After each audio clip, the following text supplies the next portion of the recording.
पूर्ण पुस्तक वाचणं खरं तर एक खूप मोठी गोष्ट आहे.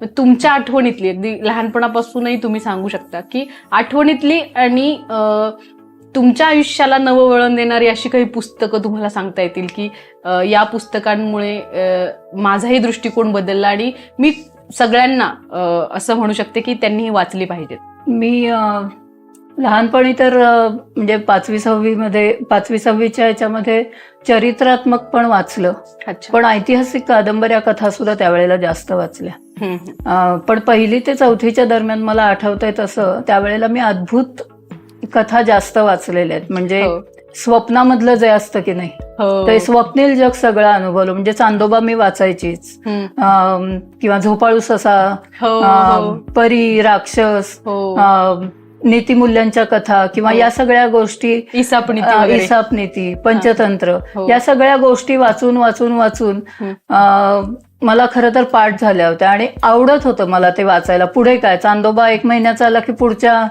महिन्याचा कधी येईल अशी मी वाट बघत बसायची.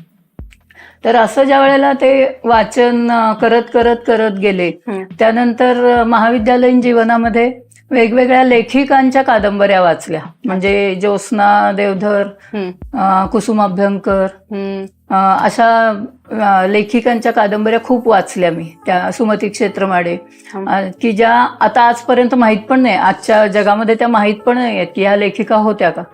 तर तशा पद्धतीनं त्यांच्या मी खूप गोष्टी वाचल्या, कथा वाचल्या, कादंबऱ्या मोठमोठ्या वाचल्या. आणि नंतर मग शिवाजी सावंतांचं वाङ्मय हातात आलं आणि ते राधे असेल, युगंधर असेल किंवा मृत्युंजय असेल,